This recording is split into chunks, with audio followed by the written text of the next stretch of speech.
अस्सलाम वालेकुम। अल्लाह पाक आपको सेहत और ईमान की बेहतरीन हालत में रखे। ये आपकी फ़िज़ियो की क्लास है और हम लोग फ़िज़ियो में जो चैप्टर पढ़ रहे थे वो हम ब्लड पढ़ रहे थे।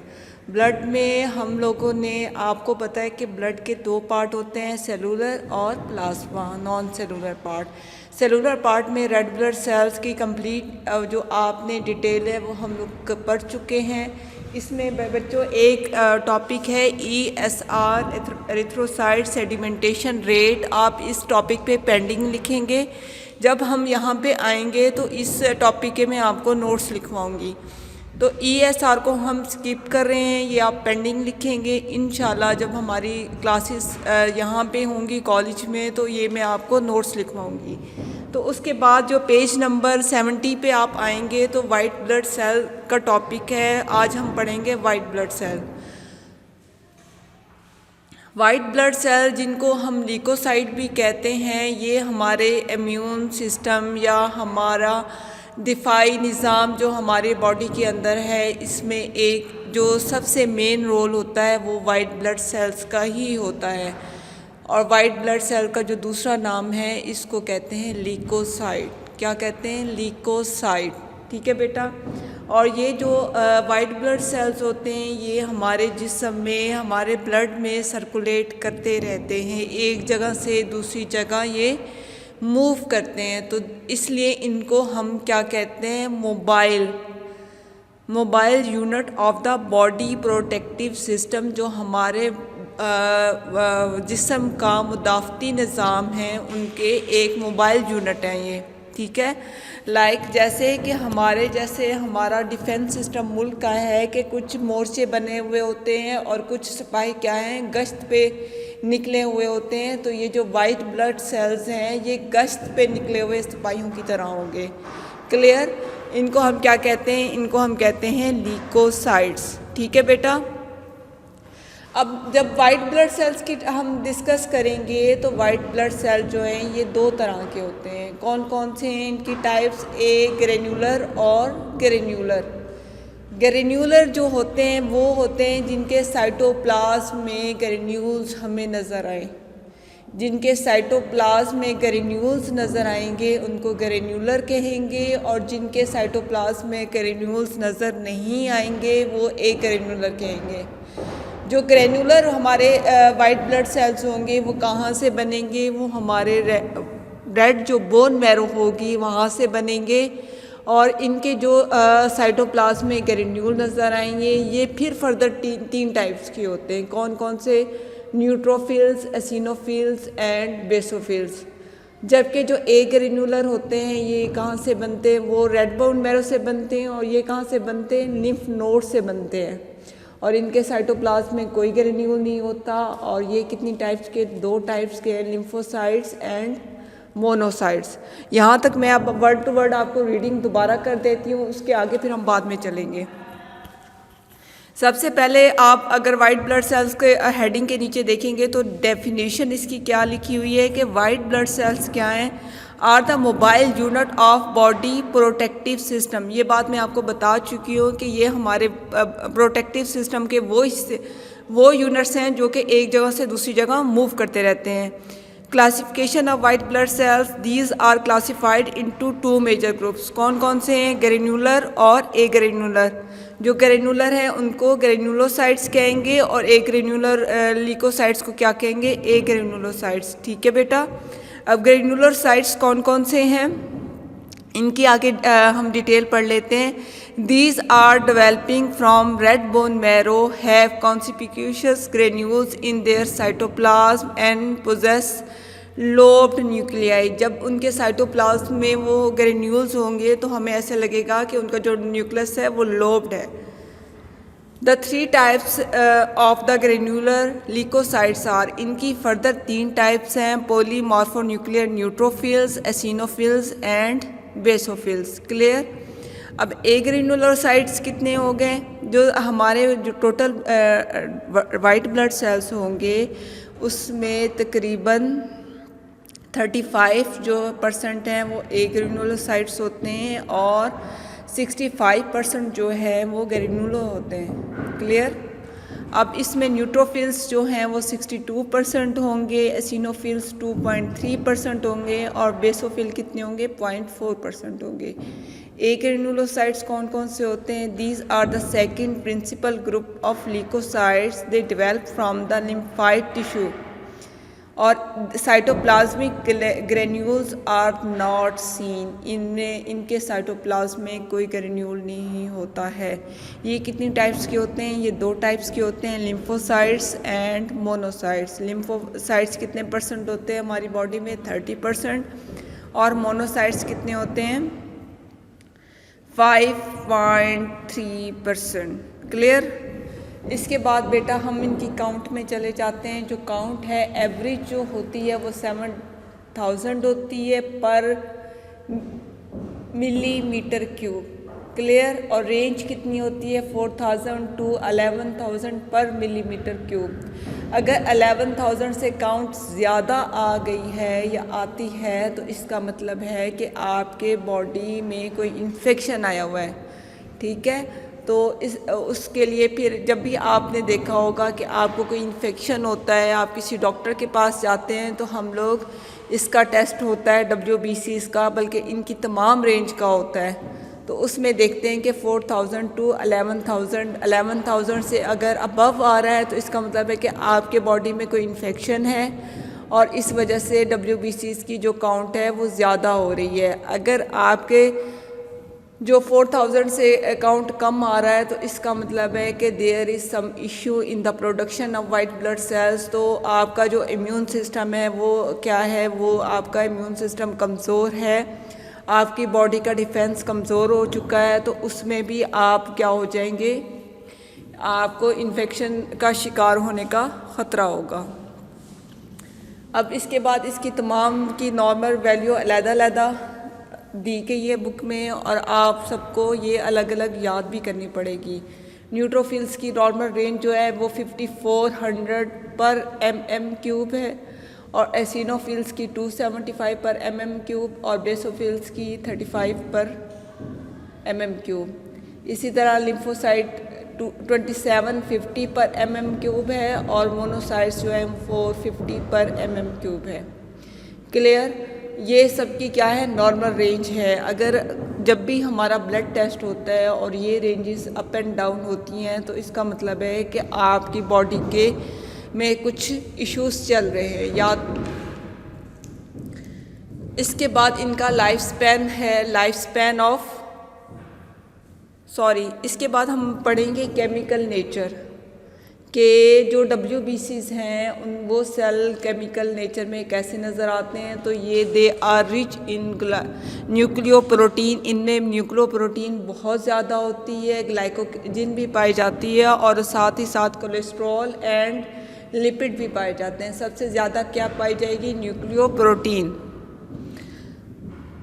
बेटा उसके बाद हम पढ़ेंगे इसके life span of WBCs। Life span का क्या मतलब है? लाइफ स्पैन का मतलब होता है कि हमारे जो इनका नॉर्मल लाइफ साइकिल कितने दिनों का होता है। एक हेल्दी जो एक WBCs हैं वो अपनी प्रोडक्शन के बाद कितना अरसा हमारी बॉडी में रहता है, that is normal life span. अगर आपके इन्फेक्शन है आपकी बॉडी में तो ये लाइफ स्पैन और होगा। ठीक है? अब मैं जो आपको डिस्कस करने जा रहे हैं हम लोग वो नॉर्मल लाइफ स्पैन डिस्कस करने जा रहे हैं। तो अब सबसे पहले ग्रेनुलोसाइट्स, इसमें कौन कौन से आएंगे? Neutrophils, eosinophils and basophils. उनका लाइफ स्पैन मैं आपको बताती हूँ। ये 4 to 8 आवर्स, जब हम ये सर्कुलेशन में होंगे तो 4 to 8 आवर्स के बाद ये ख़त्म हो जाएंगे और हमारे अंदर न्यू प्रोडक्शन जारी होती है। और अगर ये टिश्यू में है तो ये they can be last up to 4 to 5 days। Clear? Monocytes अगर सर्कुलेशन में है तो वो 10 to 12 आवर्स होंगे और अगर वो टिश्यू में पड़े हैं और मंथ्स और इवन ईयर्स, जब तक हमें उनकी ज़रूरत नहीं होगी वो सर्कुलेशन में नहीं आएंगे और वो वहाँ पे टिश्यूज़ में जो है वो कई सालों तक पड़े रह सकते हैं। ठीक है? इसका ये जो अब सर्कुलेशन में जब मोनोसाइट आएगा वो तब आएगा जब हमारी बॉडी में क्या होगा, कोई इन्फेक्शन होगा तो वो टिश्यू से निकलकर हमारे ब्लड में आ जाएगा और ब्लड में आने के बाद 10 से 12 घंटे में वो ख़त्म हो जाएगा। लेकिन अगर वो टिश्यू में पड़ा रहता है तो उनके लाइफ कितनी चल सकती है, मंथ्स और इवन ईयर्स। ठीक है, इसी तरह लिम्फोसाइट्स जो हैं वो भी हमारे जिस्म में महीनों या सालों तक रह सकते हैं हमारे टिश्यूज़ के अंदर, जब तक कि हमारे बॉडी को उनकी ज़रूरत नहीं है। अगर हम हेल्दी हैं, हमें इन्फेक्शन नहीं, हमारे अंदर कोई भी पैथोजन नहीं जा रहा, तो ये वहाँ पे टिश्यूज़ में ही पड़े रहेंगे। क्लियर। अब site of the WBC production like red blood cell, ये भी इसी तरह जब हम प्रेगनेंसी के दौरान फीटस में ये कहाँ से प्रोड्यूस होंगे, ये प्रोड्यूस होंगे yolk sac, mesoderm of yolk sac से ये प्रोड्यूस होंगे। फीटस मतलब जब बच्चा माँ के पेट में होगा तो ये योक सैक से प्रोड्यूस होंगे, और जैसे ही बर्थ होगी बच्चे की तो ये कहाँ से पैदा होंगे। ये आपको पहले मैंने बताया है कि जो वाइट ब्लड सेल्स हैं वो 2 जगहों से पैदा होते हैं, एक तो रेड बोन मैरो से, दूसरा लिम्फ नोड से। ठीक है बेटा। तो आफ्टर बर्थ कुछ जो 3 टाइप्स हैं ग्रेनुलोसाइट्स की, वो कहाँ से प्रोड्यूस होंगी, वो बोन मैरो से प्रोड्यूस होंगी। और ए ग्रेनुलोसाइट्स कहाँ से प्रोड्यूस होंगे, वो हमारे लिम्फ टिश्यू से प्रोड्यूस होंगे। कौन कौन से लिम्फ टिश्यूज़ के, हमारे थाइमस के टिश्यूज़ हैं, टॉन्सल्स हैं और स्प्लीन्स हैं। ये इनमें जो लिम्फ नोड्स हैं वो बहुत ज़्यादा पाई जाती हैं। और तो हमारे WBCs भी थाइमस, स्प्लीन एंड टॉन्सल्स जो हैं इन्हीं जगहों से पैदा होंगे। क्लियर। दोबारा मैं बता देती हूँ कि WBCs की प्रोडक्शन को, कि हमारे वाइट ब्लड सेल है वो कहाँ से प्रोड्यूस होते हैं। वाइट ब्लड सेल्स जो हैं उनकी प्रोडक्शन को हम फिर डिवाइड कर लेंगे कि ड्यूरिंग प्रेगनेंसी और आफ्टर बर्थ। ड्यूरिंग प्रेगनेंसी वो कहाँ पे बनेंगे, मीज़ोडर्म ऑफ योक सैक है। और आफ्टर बर्थ तो 2 जगह होती है, एक बोन मैरो और एक लिम्फ नोड्स। बोन मैरो में जो ग्रेनुलोसाइट्स होंगे वो बोन मैरो में बनेंगे, और और ए ग्रेनुलोसाइट्स जो है वो कहाँ बनेंगे, लिम्फ नोड्स में। कौन कौन सी लिम्फ नोड्स में, टॉन्सल्स, थाइमस एंड स्प्लीन, ये 3 जगह होती हैं। क्लियर। उसके बाद एंड पे जो आपका यहाँ पे टॉपिक है function of white blood sales. अब फंक्शन इसके कौन कौन से हो सकते हैं बेटा। फंक्शन इसके सबसे मेन बात ये है कि ये हम इसको कहते हैं कि ये हमारा प्रोटेक्टिव सिस्टम का हिस्सा है। तो क्या होगा, ये हमारी प्रोटेक्शन करेगा। प्रोटेक्शन किस तरह करेगा, ये हमें बचाएगा इन्फेक्शन से। जो हमारे अंदर जो जर्म्स आएंगे, बैक्टीरिया आएंगे, वायरस आएंगे और दूसरे पार्टिकल्स होंगे, फॉरेन पार्टिकल्स, उनको ये ख़त्म करके हमारी प्रोटेक्शन करेगा। तो सबसे पहले इसका जो फंक्शन होगा that is called phagocytosis. Phagocytosis का मैंने आपको पहले भी बताया हुआ है। फैगोसाइटोसिस वो प्रोसेस होता है जिसमें हम फॉरेन जो हमारे वाइट ब्लड सेल्स हैं ये फॉरेन बॉडीज़ को इनगल्फ कर लेते हैं अपने अंदर, उनको ख़त्म कर देते हैं। तो सबसे मेन फंक्शन जो WBCs का होगा वो होगा फैगोसाइटोसिस। ठीक है। और दूसरा जो होगा एंटीबॉडी फॉर्मेशन है। एंटीबॉडी फॉर्मेशन में क्या आएगा ये हम वर्ड टू वर्ड पढ़ लेते हैं ताकि आपको क्लियर हो जाएगा। तीसरा है फिब्रोब्लास्ट फॉर्मेशन है। फिब्रोब्लास्ट मतलब जब हमारे जिस्म पे कोई कट लगता है तो आपको पता है कि वहाँ पे क्या होता है, फिब्रोब्लास्ट बनते हैं।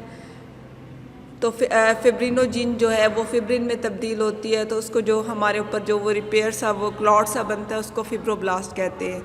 तो ये उसके अंदर भी हेल्प करता है। नंबर 4 पे है सिक्रीशन ऑफ हेपरिन। हेपरिन क्या चीज़ है, ये एक जो हमारे ब्लड को क्लॉटिंग से बचाता है। ठीक है, ये वो केमिकल है। और एंड पे जो है सेलुलर डिफेंस है। सेलुलर डिफेंस इज़ लाइक इसमें फैगोसाइटोसिस ही शामिल है। ये जो एंड वाला जो नंबर 5 पे जो फंक्शन है that is related to phagocytosis.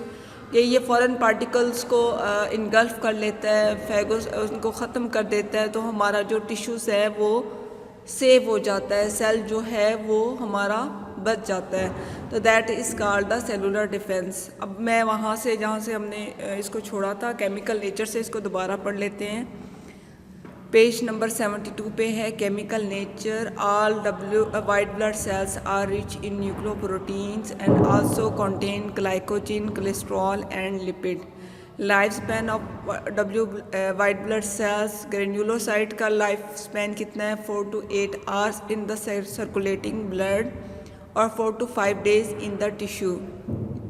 जब ये ब्लड में सर्कुलेट करेगा तो 8 घंटे के बाद ये ख़त्म हो जाएगा, और अगर टिश्यू में रहेगा तो ये 4 से 5 दिन तक रह सकता है। मोनोसाइट्स का कितना होता है? 10 to 12 hours in the blood, circulating blood में 10 से 12 घंटे ये रह सकता है, और अगर मंथ्स और even years in the tissue, और अगर टिश्यू में रहेगा तो महीने या सालों तक रह सकता है। Lymphocytes months or even years depending on the body needs। अगर हमारे जिस्म को में कोई इन्फेक्शन नहीं जाता तो ये सालों तक हमारे जिस्म के टिश्यूज़ में पड़ा रहेगा। ठीक है बेटा। आगे था site of WBC production. White blood cell की प्रोडक्शन किसके साइट पे होती है? जब बच्चा माँ के पेट में होगा तो ये कहाँ से होंगे? यॉर्क सैक से प्रोड्यूस होंगे, और पैदाइश के बाद आफ्टर बर्थ ये बोन मैरो से होंगे। ठीक है। Granulocytes and monocytes and few lymphocytes. और lymph tissues, lymphocytes and plasma cells are produce mainly in the various lymphogenous organ including the lymph nodes, thymus, spleen and tonsils. कि ये हमारे simple सी बात है कि ये लिम्फ नोड्स में प्रोड्यूस होंगे। क्लियर। फंक्शन ऑफ WBCs क्या है? Phagocytosis. Phagocytosis is a process by which neutrophils and macrophages engulf and destroy the bacteria, viruses and foreign particles. ये वो प्रोसेस है जिसमें हम जो हमारे न्यूट्रोफिल्स एंड मैक्रोफेजेस हैं वो बैक्टीरिया, वायरसेस को इनगल्फ, निगल लेते हैं और उनको ख़त्म कर देते हैं। Phagocytosis occurs by both neutrophils and monocytes when bacteria invade the body. जब बैक्टीरिया हमारे जिस्म पे हमला करता है तो न्यूट्रोफिल्स एंड मोनोसाइट्स क्या करते हैं? फैगोसाइटोसिस का प्रोसेस करके इनको ख़त्म कर देते हैं। एंटीबॉडी फॉर्मेशन, दूसरा जो इनका फंक्शन है वो एंटीबॉडी फॉर्मेशन है। ये कैसे है? Lymphocyte form the beta and gamma fraction of serum globulin. ठीक है। ये क्या बनाएंगे? Beta and gamma fraction of serum globulin का बीटा एंड गैमा फ्रैक्शन बनाएंगे। और जो बॉडीज़ होती हैं, इम्यून बॉडीज़ या एंटीबॉडीज़, वो किसके साथ रिलेटेड होती हैं? गैमा ग्लोब्यूलिन के साथ होती हैं। तो these are the lymphocytes play an important role in the defensive mechanism of body. Antigen antibody again protective mechanism for body, तो फिर भी ये उसी में प्रोटेक्शन में इम्यून सिस्टम में शामिल हो जाएगा। थर्ड नंबर पे है फिब्रोब्लास्ट फॉर्मेशन। लिम्फोसाइट्स में be converted into fibroblast at the site of inflammation, helping in the process of repair. जब क्लॉट बनेगा, फिब्रोब्लास्ट बनेगा, ब्लीडिंग ख़त्म हो जाएगी, तो वहाँ पे क्या होगा? टिश्यू रिपेयर होगा। ठीक है बेटा। तो ये किस में हेल्प करेगा? टिश्यू रिपेयर में। 4 पे है secretion of heparin. Basophil secrete heparin which prevents intravascular clotting of blood. ये सब अल्लाह का एक निज़ाम बना हुआ है हमारे जिस्म के अंदर। अब ये हेपरिन जो है ये ब्लड को जो सर्कुलेशन के दौरान क्लॉट होने से बचाती है। तो that is also a defensive mechanism. हमारे जिस्म का क्या है? प्रोटेक्टिव सिस्टम है। Last one is cellular defence. Phagocytosis of large pathogenic micro organism such as protozoa and parasitic worms releases anti inflammatory substances in allergic reaction. बेटा इसमें भी यही बताते हैं कि जो हमारे अंदर प्रोटोजोआ या पैरासिटिक वर्म आते हैं उनको फैगोसाइटोसिस क्या फैगोसाइटोसिस के ज़रिए ये क्या करते हैं, ख़त्म कर देते हैं। ये था आज का लेक्चर। कोई बात कोई चीज़ समझ ना आए तो आप इसी बुक के इसी जो है टॉपिक पे वो बात लिख लें। जब हमारी क्लासेस स्टार्ट होंगी तो हम उसको डिस्कस कर लेंगे। बाकी इसको अच्छी तरह आप 3-4 याद कर लीजिएगा।